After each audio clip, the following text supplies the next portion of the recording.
Good day, family. It's Coach Jay coming at you, family. Let's set this. We've been talking about walking out this blueprint for you and your spouse, and you got your money rolling, and now you decide to have this infant child. You got this infant child. Now we want to look at building out generational wealth, which is uncommon in today's time for whatever reason. Most time, people not even investing for themselves. So we're looking at being unicorns. We're looking at doing it differently. We're looking at building generational wealth not only for ourselves, but for the generations to come down. I'm going to walk this out for you. We're going to talk about getting everybody from the generations behind us to be able to retire early, way before the normal retirement age of 60 and 65 and 70. All right, we got ours, or we're doing it at 60, 65, but we want to back our children up at the age of 30s and 40s. Now I'm going to show you how we're going to do this. It's real simple. We're going to open up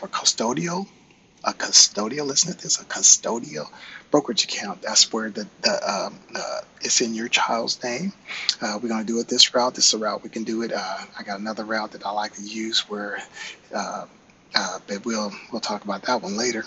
So we're going to open it up, $833.33 per month for the next 10 years, index fund, with 10% compound growth on the money.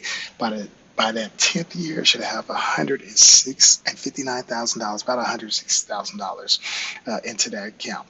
And we're going to let this money sit. We're not going to make another investment into this account. We're going to let this money sit for the next 30 years. This child is now 40 years old and ready to start pulling this money off because we got an end goal of always wanting to, what are we going to do with the funds? We're just not going to let it sit. We're going to use that money because we want to stop our child. If they want to, they don't have to be in that corporate world, that dog-eat-dog world, if they don't want to. We want them to have optionality. And they're still young enough. Now they're mature enough to be able to use the money and to be able to let it linger for the next 50 years of us drawing out this money without them working. That's the point we want to get to. I don't know if you guys have been listening to me, but that's my whole goal, is to get to the point where you're no longer exchanging your time for money, but you're able to continue to work if you want to, but not because you have to. Now watch this. That money is after that, from the age of 10 to the age of 40, that's 30-year time span, 10% compound growth on that money, $2.7 million.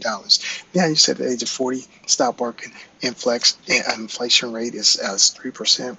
You start pulling off $178,000 a year. Wow. And then now, by the time they're 60, it goes up to $333,000 a year. By the time they're 90 years old, you have used all that money up. That's a 50-year span of drawing that money out, and that money keeps going up every year you can withdraw it.